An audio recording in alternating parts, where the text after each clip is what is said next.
Hello, and welcome to the Society of Critical Care Medicine's podcast. I'm your host, Kyle Enfield. Have you ever finished rounds only to wonder if anyone learned anything that day, or left a presentation wondering if anyone was actually paying attention? Well, today I'm speaking with Dr. Amanda Emke, MD, MHPE, from our Leadership Empowerment and Development program to discuss how to create engaging presentations and maximizing the impact of your teaching. Dr. Emke is an Associate Professor of Pediatrics and Associate Fellowship Director of Pediatric Critical Care Medicine at St. Louis Children's Hospital. She is also the Assistant Dean for Assessment for Washington University in the St. Louis School of Medicine. Knowing that research tells us that we can only hold your attention for 15 to 30 minutes, we're going to jump right in. But before we do, Amanda, do you have anything you wish to disclose?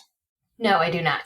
So currently, empowering better medical education has become really the zeitgeist of our times. People are talking about how to engage learners and making sure that our presentations are great. But for you, what really grabbed your interest in understanding adult learning? There were a few things that really grabbed my interest around this. From a personal standpoint, I have two kids, both that have ADD, but it presents very differently. And so thinking about how I could help them leverage their successes to better learn in the classroom was really important to me. And then from a professional standpoint, I knew that I was on this trajectory to increase my involvement at the medical school. And when I was first asked to take over this pre-clerkship pediatrics course that was taught as a random conglomerate of lectures, it just didn't feel like that was actually going to get anybody's attention or capture anybody's interest. We know that a small percentage of medical students are going to go into pediatrics in the first place, and yet they were supposed to learn this material, hold on to it for a various number of months until they got to their pediatric clerkships, and then somehow try to remember it. So that's when I really started thinking about how do people learn? And then I got an extra kick in the pants, I'll say, because both of my sisters have degrees in education. And as we were sitting around the family dinner table, let's just say I got chastised a little bit for being outside my lane, so to speak, when I was talking about all these things I wanted to do for the course. And one of my sisters looked at me and said, I spent a lot of time at the doctor's office. You have been taught a lot and suddenly seem to think that that makes you an expert in how to do this. Does that mean I'm now an expert and can become a doctor? And so I said, good point. And that's when I decided to formalize my training a little bit, and where I was first introduced to the concept of cognitive load theory. Well, I will start by saying I think I'm a little chastised by your sisters now, too, because I probably fall into that same bucket of thinking I've been in a lot of classes, so I should be able to teach. But before we dig into that psychological trauma now, maybe let's talk about cognitive load theory and what that means. Yeah, absolutely. So cognitive load theory was described by Dylan William, and it is, for some educators, felt to be the single most important thing that teachers should know. It really talks about how the human brain is designed to take in information, encode it, transfer it to long-term memory. And it goes further to talk about the things that we do as teachers that make that process easier or harder. And can you give us some examples of things that we already are doing in medical education? Yeah, absolutely. So let's think about running a code with a brand new learner. And the first thing they do is they pull out their BLS or their PALS card. That's actually an important piece of cognitive load theory that we should allow because it helps them to decrease the burden of trying to remember things that would distract from the other focuses that their attention should have. Or another great example is thinking about a telephone number. There's actually a reason that telephone numbers are 7 digits. That's about how much we can store in working memory and retrieve easily. So we want to really think about what are those things that we are doing that create unnecessary information that we're trying to convey, especially to those novice or new learners, versus what are the memory guides or tools that we're helping to put in place that will help people code and store that so they can retrieve it easier the next time. Thinking about that, are there some fundamental things that educators can do as we think about how we approach teaching on rounds or are the chalk talks that many of us give to medical students, residents, and fellows? Absolutely. So there's a couple of things we really want to think about when we're teaching on rounds or doing those chalk talks. And the first is time. How much time do you have to devote to this teaching session? How much time does the medical student, resident, fellow have to be 100% focused on this teaching, right? Like not worrying about their pager going off or the nurses coming up and asking questions, 100% devotion to this teaching opportunity. And likely it's pretty short.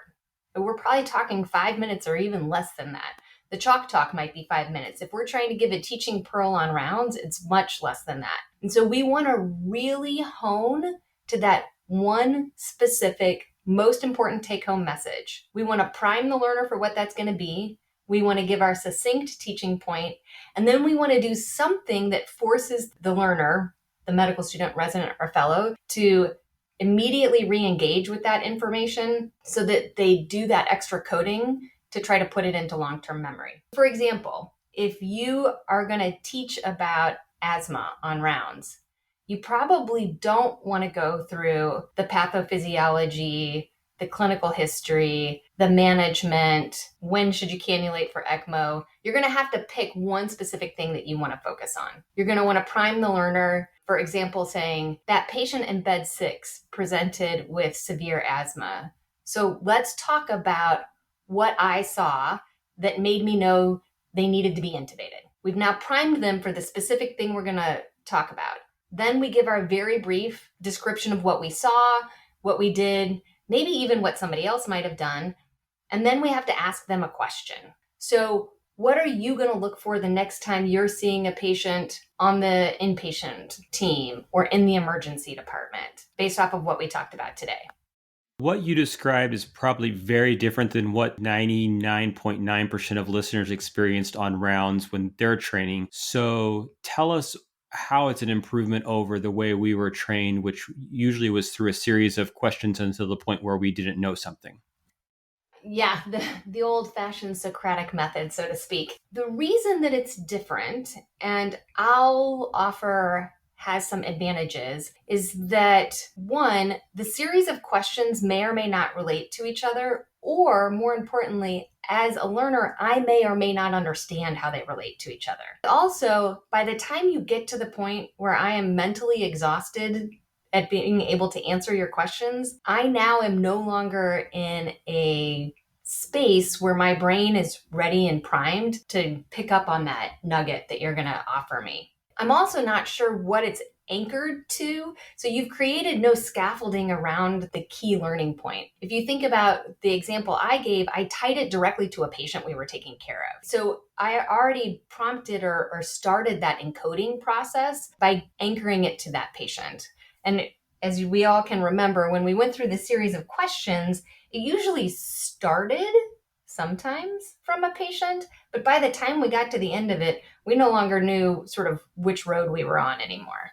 Okay, so I think so far you've convinced me that this method is better. Clearly, there's probably people who learn differently. So you spoke about your ADHD kids. I have 3 kids with ADHD, and we know that they all learn differently. So are there things that we need to be looking out for as teachers and how we can adapt to those different learning styles?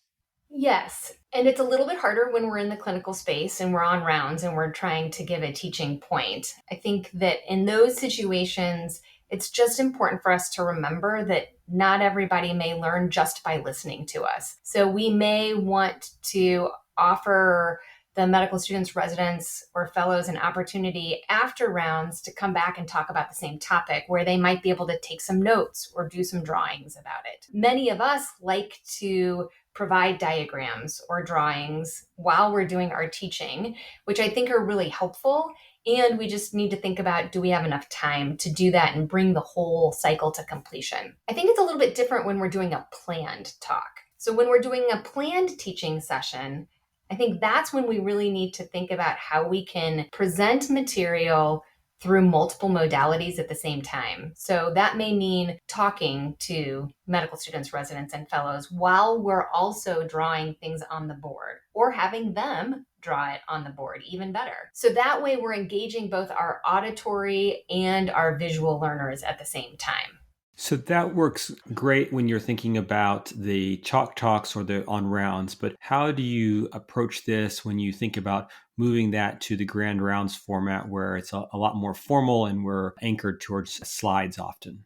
Yeah, I think that's actually where I have found cognitive load theory comes into play and helps us think through things even more so. So when we're thinking about our slide design and how we as a presenter engage with our slides and the audience, this is where we can really start to think about what are we adding or using within those slides that's going to augment and help people remember what we're talking about or engage with what we're talking about versus what are those things that are just going to be distractions and then they're going to miss those important points we're trying to make. For example, we can do that priming piece even when we're giving grand rounds or let's say an SCCM 5-minute platform talk, right? So we can prime the audience with what we're going to talk about today. We can also give an anecdote that really helps to capture the audience. For those of you writers out there, that was the hook that we learned about when we first started to learn how to write. Now we've got our audience captured and engaged. Then we have to think about how we're going to deliver sort of that middle section of what we're trying to talk about. When we think about creating our slides, again, this comes back to not putting unnecessary information on our slides, not using unnecessary colors or animations. Colors and animations should be used sparingly and to really drive home important key points that you want people to recognize. You also don't want to have to force people to go back and forth between two slides in a PowerPoint when you're trying to describe something. So you want to figure out how to put all of it on the same slide. An example that we talk about in some of our workshops here is if you're trying to teach people about the embryologic development and congenital diseases in the pulmonary system, you want to actually have all of that on one slide, which is, again, where we come back to really thinking about how do we decrease extraneous information on the slides? How do we intentionally use animations to have points come to the forefront and then maybe fade to the back? The other thing is trying to avoid unnecessary redundancy. And the way that I see this come out most often is when somebody has a quote on their slide and they stand and they read the whole quote. And now the audience isn't sure, am I supposed to be listening to you? Am I supposed to be trying to read the slide? Is the whole quote important? Is it really certain parts of it? So those are some things to think about how we can optimize the way that we use our slides and the part that we're talking about to really keep that audience engaged. So having listened to you for a little bit here, I know that I'm getting ready for a talk for our medical students. It's an epidemiology review. If you were in my shoes and you were sitting down to think about how to put those slides together, what would be some of the intentional steps that you would take to really help them master some of the core concepts in an area that most medical students sort of dismiss as not important to their lives? The first thing I would do is I would tell them up front why it is important to their lives. That's the hook, the grounding it in something that is important to them. The other thing I would do is I would try to think in advance of how many key points do I want to make and have them take away. Usually we talk about that being only 3 to 5 key points if you're doing a 50 to 60 minute talk. And you're going to clearly and succinctly put those at the front of your session, and then you're going to come back to them at the end. In between there, the other thing I would do to help prime my audience is I would tell them how I'm going to use things on my slides to signal importance. So for example, I talked about decreasing unnecessarily colors. I would start then by telling the students, if I bold something and it is in orange, that means that this is a really key point to remember from this slide. I can imagine the students really liking all of those points, and that's going to help me and hopefully a lot of the other listeners as we move forward. But we also know that we lose people's attention. So what do we know about the adult learner and attention span, and how do we keep them engaged through a 50-minute or 45-minute conversation or learning period?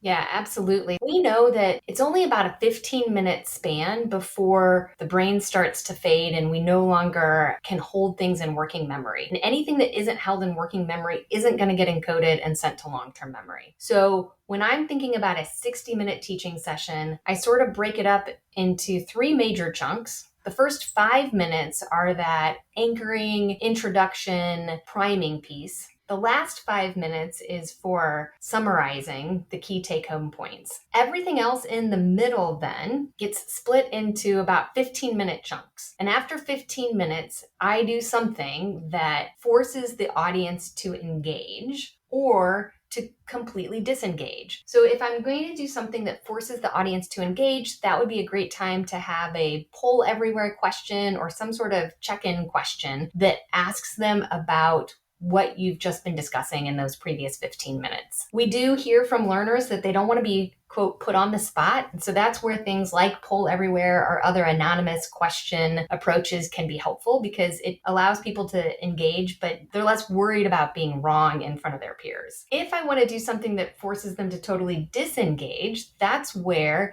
you might have some brief icebreaker type conversation or question that you pose. Something that just forces the group to stop for a second and, believe it or not, gives space for that cognitive processing. And I just keep that cycle going. So you get about 3 cycles of that before you have to go to your wrap up and your summary. That's perfect. So if we've done our job halfway decently on this podcast, people who've listened to it should have learned by now that they should hook their listener in with an engaging story, just like we were taught in writing. Make sure that the learner knows what they're going to learn, and then come back to them and give them an opportunity to ask questions. Have I summarized that pretty well? Yeah, that sounds perfect. I can imagine that the cognitive load for most of us listening to this is going to be pretty intense because this is definitely not what we normally think about. If they want to learn more or have additional questions, are there resources that they can look to help them get better as educators? Absolutely. For most of us, we have some version of an Academy of Educators in our own institution.